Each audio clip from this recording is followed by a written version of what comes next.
All right, it's fair to say I've been excited to try this thing out. I did set it up yesterday. I've never read a book, and so when you send me these books, I don't want to say it goes over my head, but when people tell me to read any book, whether I have a fear of reading books, I don't know. I've been amassing piles of branches, sticks, even bark that I've been hoping to chip up with this thing. Now this is a chipper, if you don't know what it is, or a mulcher, I don't know what you call them. They call it a chipper. It's the Masport MC900, and it can take all sorts of sticks and branches, apparently up to 70 mil, which sounds quite violent to me. We're going to test that out, obviously. We're going to start with this pile here, which is a bush that died and fell down and has been waiting for this thing to arrive. I wonder how big that is. Ooh, I'm almost scared to put that in though. I will get the tape measure. I don't want to overload it. Now this is their top of the range chipper. Well, kind of their top of the range. It's got the Honda GX200 on it. There's a model just above it that has an electric start, so you don't have to pull start it. It's priced at the moment $2,999 on the website. That's Australian dollars,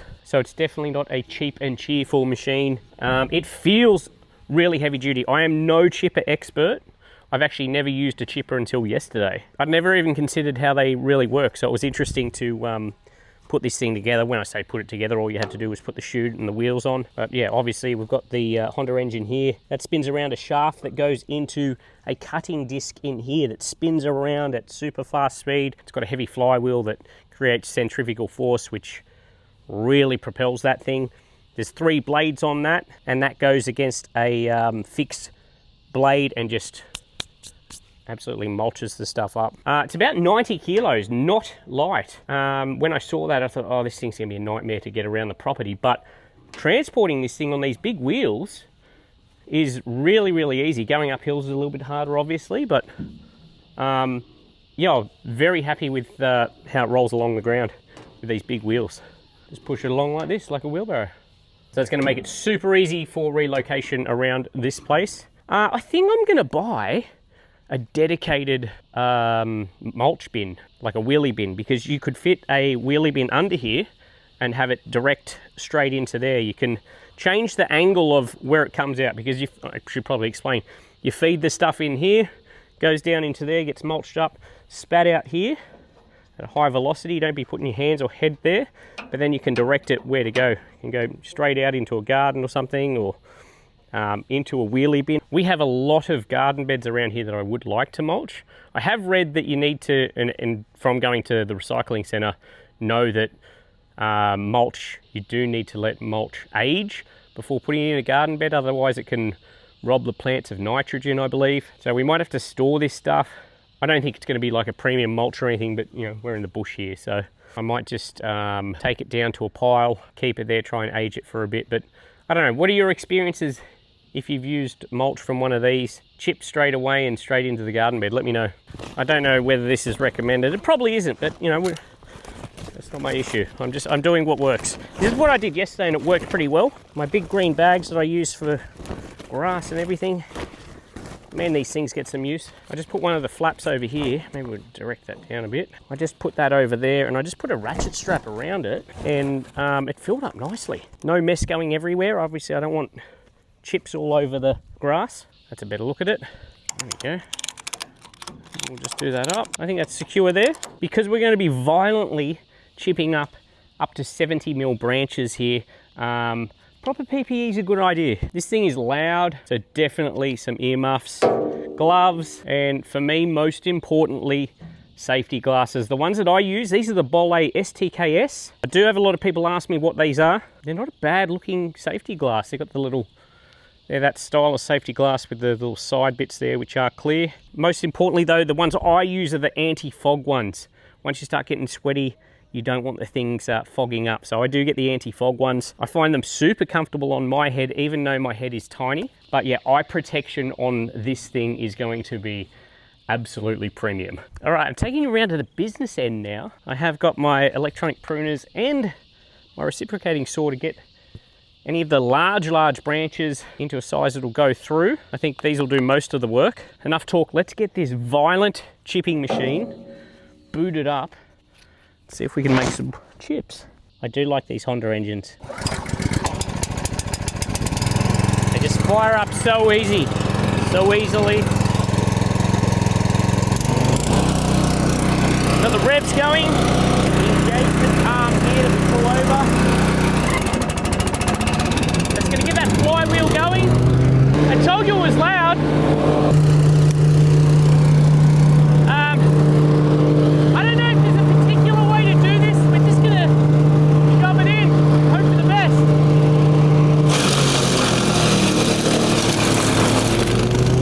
Alright, I'll do no talking for a little bit. I'm just going to get this thing working.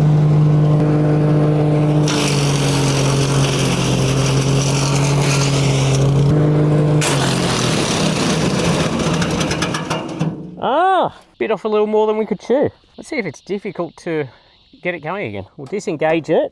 So how are you meant to... Alright, so I've disconnected the feed chute, which it's 4 bolts. Not the end of the world, but not something you want to be doing all the time. I did notice even with my pruners, it was hard to get through that stuff, and that the pruners normally go through everything. So whether that stuff's really hard, I don't know, but I would have expected it, like it wasn't 70mm or anything, I would have expected it to go through. Don't tell me I've got to take the other chute off. I feel I should have taken the top off. Okay, I think that's probably my issue. So this gets you much better access if you do have a blockage. Even though I do have the spark plug out, it still feels a little bit nervy putting my hand down here. Oh, there we go. Oh. Okay, well, is that it? You're kidding me. All right, at least we've learnt that a blockage is reasonably easy to fix if you're not an idiot and don't take off the inlet chute. Because literally it goes like that. There's this one big bolt here. Oh man, now I've got to put that damn chute back on. All right, at least I know now. At least I know. Okay, let's try again.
Hopefully I illustrated there, my technique got a bit better, or I worked out how to use the machine a bit better, particularly with the thicker stuff. It was kind of easier to send it in with the full branch and hold on to it, because when it's doing the thicker stuff, as it starts mulching it up, that flywheel slows down, and you don't want that to slow down too much. So I was letting it get a bite, you know, letting the flywheel speed get back up again, then putting it in again without getting close to the chute. Obviously we want to be as safe as possible. I wouldn't be doing that with any short stuff, but I found the bigger branches were better if they were left as a one big branch and then I just fed it in slowly. Otherwise, if you just send, you know, a big branch that big, I just found that it just stopped the flywheel. But yeah, that big pile there has been reduced to 2 green bags, not even really full green bags, a couple of logs there. Now I'm just going to use the Masport contractor that arrived yesterday to clean up this grass.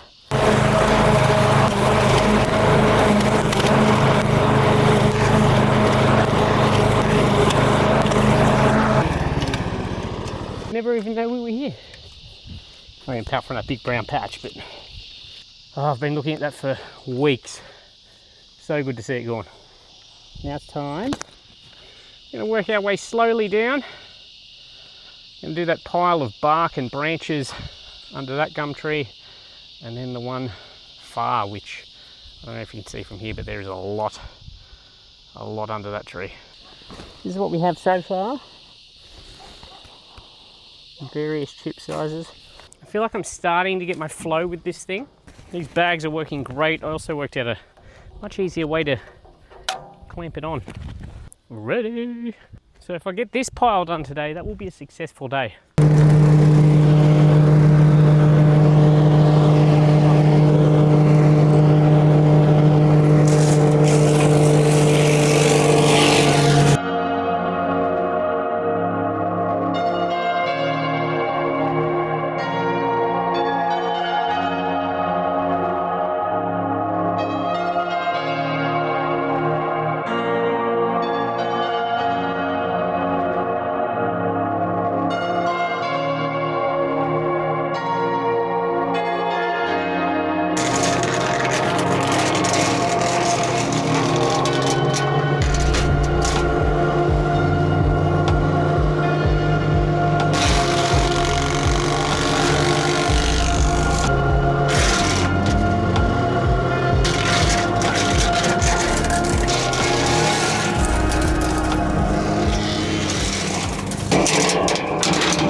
I'm out of fuel.